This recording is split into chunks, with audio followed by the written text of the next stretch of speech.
Hi అండి, అందరికీ నమస్కారం. Welcome back to my channel GST. Hope మీ అందరూ బాగున్నారని అనుకుంటే ఈరోజు ఈ వీడియోలో మనం ప్రపంచానికి అలాగే విశ్వానికి ఎంతో జ్ఞానాన్ని అందించి భారతదేశం గర్వించదగ్గ ఒక మహా విశ్వవిద్యాలయాన్ని అయితే అన్వేషించబోతున్నాం. అయితే నలంద యూనివర్సిటీ గురించి మీ అందరికీ తెలుసు. కానీ నలందతో సమానంగా ప్రపంచాన్ని ఆకర్షించిన మరో యూనివర్సిటీ ఉంది. అదే ఈ బీహార్‌లోని విక్రమశీల మహావిహార. అయితే దీన్ని క్రీస్తు శకం 8వ శతాబ్దంలో పాలవంశానికి చెందిన ధర్మపాలుడు అనే రాజు బీహార్‌లోని బగల్పురా దగ్గరలోని ఆంటీచక్ అనే గ్రామంలో దీన్ని స్థాపించాడు. ఈ విక్రమశీల అంటే విక్రమ అంటే పరాక్రమ, శిల అంటే స్థిరత్వమైన భావం అని అర్థం. ఇదిగోండి మీకు కనిపిస్తుంది కదా, ఇదే విక్రమశీల మహావీర విద్యాలయ అనమాట.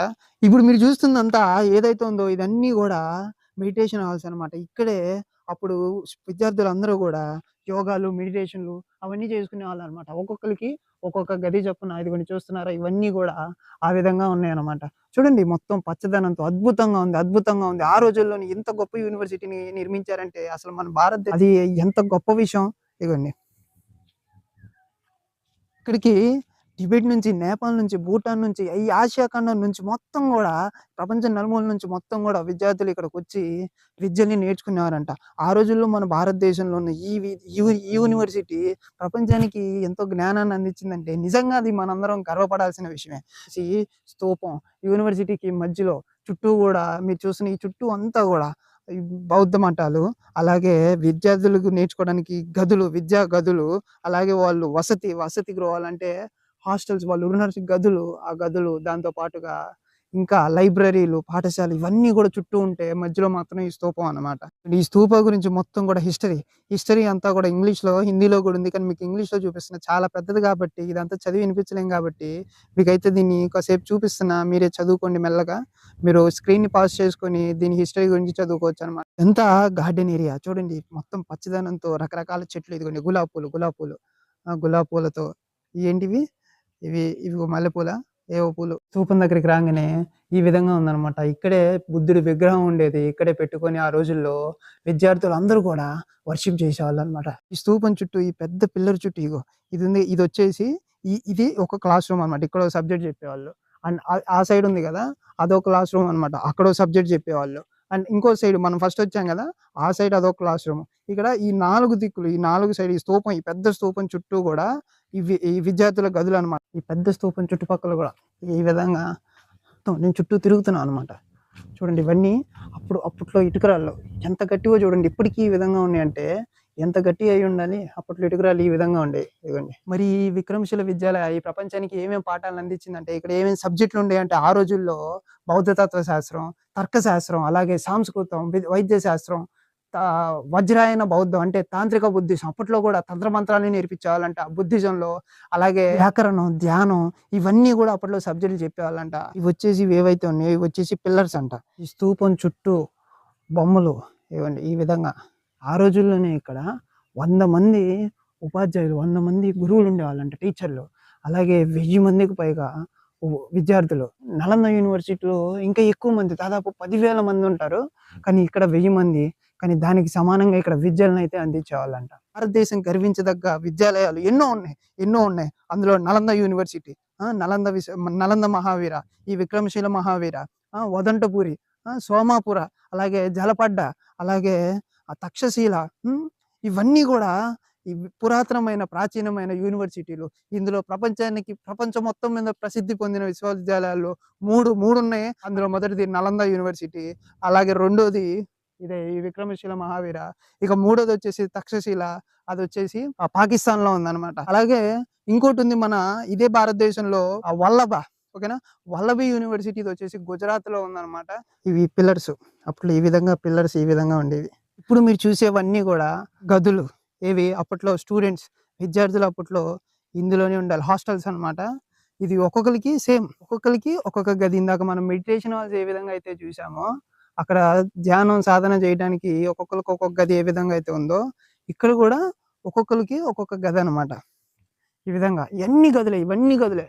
ఇక ఇప్పుడు మీరు చూసేది వచ్చేసి గ్రంథాలయాలు, అప్పట్లో లైబ్రరీలు అనమాట. ఇవన్నీ కూడా లైబ్రరీ గదులు. ఇన్ని వేల పుస్తకాలు, అంత జ్ఞానాన్ని ఆ రోజుల్లో అందించారంటే ఎన్ని పుస్తకాలు ఉండేవో మీరు ఊహించుకోండి ఒకసారి. అతీశ దీపంకర శ్రీజ్ఞానుడు అనే మహాపండితుడు ఆ రోజుల్లో ఈ విక్రమశీలలో చదివి ప్రపంచ ప్రసిద్ధి పొందాడు. ఆ తర్వాత ఆయన టిబెట్‌కి వెళ్ళి అక్కడ మళ్ళీ బౌద్ధ ధర్మాన్ని, బౌద్ధ సాంప్రదాయాల్ని మళ్ళీ పునఃప్రారంభించాడనమాట. ఇప్పటికి గూడా బౌద్ధ సాంప్రదాయాల్లో శ్రీజ్ఞానుడు అనే మహాపండితుడికి అత్యంత గౌరవం అయితే ఉంది. ఆయన మన భారతదేశానికి చెందిన వ్యక్తి అనమాట. ఇప్పుడు మీరు చూసేది కూడా క్లాస్ రూమ్సే అంట. అయితే ఇవన్నీ కూడా ఇప్పుడు ధ్వంసం అయిపోయినాయి కదా! అందుకే ఈ విధంగా ఉంది.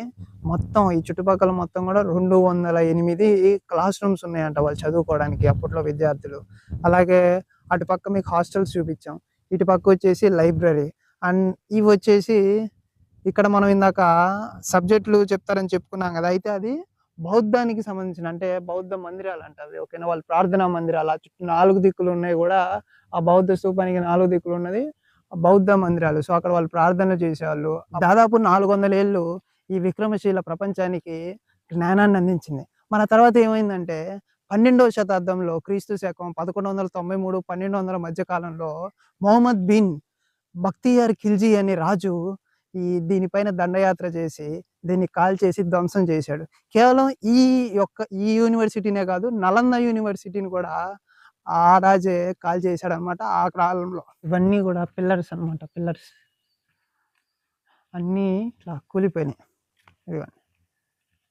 ఖిల్జీ ఈ ప్రాంతాన్ని ఈ యూనివర్సిటీని కాల్చేసినప్పుడు, దీనిపైన సైన్యంతో దాడి చేసినప్పుడు ఇక్కడ భిక్షువులు, విద్యార్థులు చాలా మంది చనిపోయారనమాట. ఇవే యూనివర్సిటీలు ఇప్పుడు గనక ఉండుంటే మన భారతదేశం మరొక స్థాయిలో ఉండేది. కానీ మన దురదృష్టవశాత్తు ఇప్పుడు అవి లేవు.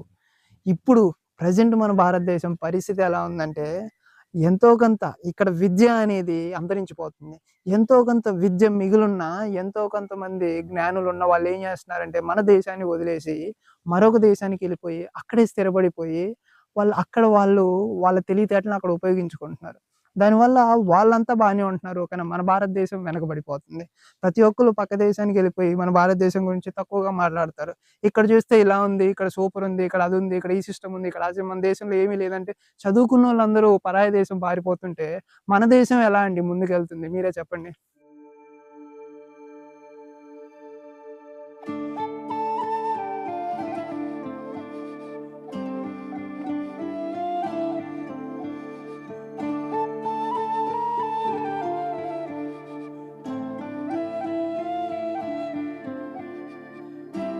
ఇవి వచ్చేసి కిటికీలు అనమాట.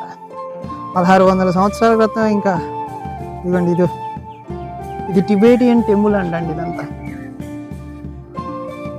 ఇదిగోండి ఇక మీకు కనిపిస్తుంది కదా, ఇదంతా కూడా విక్రమశిల యూనివర్సిటీ. దీన్ని అంతా ఇప్పుడు మీకు తిప్పి చూపించాను. నేను చూసా, మీకు చూపించా. దీనికంటే చాలా పెద్దది, 2 3 పెద్దది మన నలంద యూనివర్సిటీ.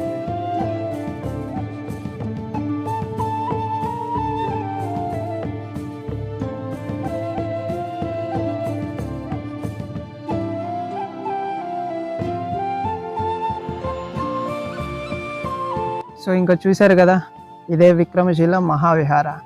ఇక్కడితో వీడియో అయిపోలేదు. అసలైన వీడియోస్ అన్నీ ఇప్పుడే స్టార్ట్ అవుతున్నాయి. నేను మీకు ఆల్రెడీ మీకు తెలిసే ఉంటుంది, అయినా సరే నేను ఒక షార్ట్ వీడియోలో చేసి పెట్టా. చూడని వాళ్ళు ఉంటే చూడండి. నేను దిస్ ఈజ్ ఇండియా అనే సిరీస్ స్టార్ట్ చేశాను అనమాట, అఖండ భారత యాత్ర. సో ఈ యాత్రలో భాగంగా నేను 51 శక్తిపీఠాల్లో ఎన్నైతే శక్తిపీఠాలు మన భారతదేశంలో ఉంటాయో వాటన్నిటిని మీకు ఒక్కొక్కటిగా చూపిస్తూనే ఉంటారు. దాంతోపాటు 12 జ్యోతిర్లింగాలు, అలాగే ప్రతి రాష్ట్రం ఆ రాష్ట్రంలోని రాజధాని నగరం, క్యాపిటల్ సిటీని, అలాగే ప్రతి రాష్ట్రంలోని ముఖ్యమైన ఇప్పుడు ఇలాంటి యూనివర్సిటీలు పురాతనమైన, ప్రాచీనమైన, ప్రసిద్ధి పొందినవి, అలాగే ఎంతో ముఖ్యమైనవి, ఇలాంటివి నేను అన్నీ కూడా చేసి మీ అందరికి వీడియోస్ తీసి మీ అందరికీ అందిస్తూనే ఉంటా. ఇక్కడ నుండి ప్రతిరోజు ఒక వీడియో కంపల్సరీ పెట్టడానికి ప్రయత్నం చేస్తా. ప్రతిరోజు లేదా రోజు మార్చి రోజు వీడియోలు వస్తూనే ఉంటాయి. మీరందరూ తప్పకుండా ఈ వీడియోస్ని చూసి నన్ను ఆదరిస్తారని కోరుకుంటూ, ఏమీ ఆశించకుండా నేను ఈరోజు తిరిగి మీ అందరికీ చూపించాలని అనుకుంటున్నా. మీరు కూడా నాతో పాటు నడిచి యాత్రలో మీరు కూడా భాగమయ్యి ప్రతి వీడియోని ప్రతిరోజు ఒక 20 నిమిషాలు నా కోసం కేటాయించి ఆ వీడియోని చూడడం ద్వారా మీరు ఎన్నో విషయాల్ని తెలుసుకున్న వారు అవుతారు. అలాగే ముఖ్యంగా నా వీడియోని మరీ నేను ఈ వీడియోని తీయడానికి ముఖ్య ఉద్దేశం పిల్లల కోసం అండి.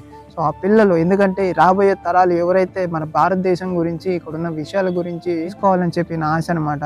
సో, తప్పకుండా పిల్లలకి మరీ చూయించండి. అలాగే మీరు కూడా తప్పక చూడండి. కంపల్సరీ సబ్స్క్రైబ్ చేసుకొని అప్డేట్‌లో ఉండండి. స్టే ట్యూన్ మన వీడియోస్ వస్తూనే ఉంటాయి. మీరు చూస్తూనే ఉండండి. ఓకేనా? ఉంటానండి. బాయ్.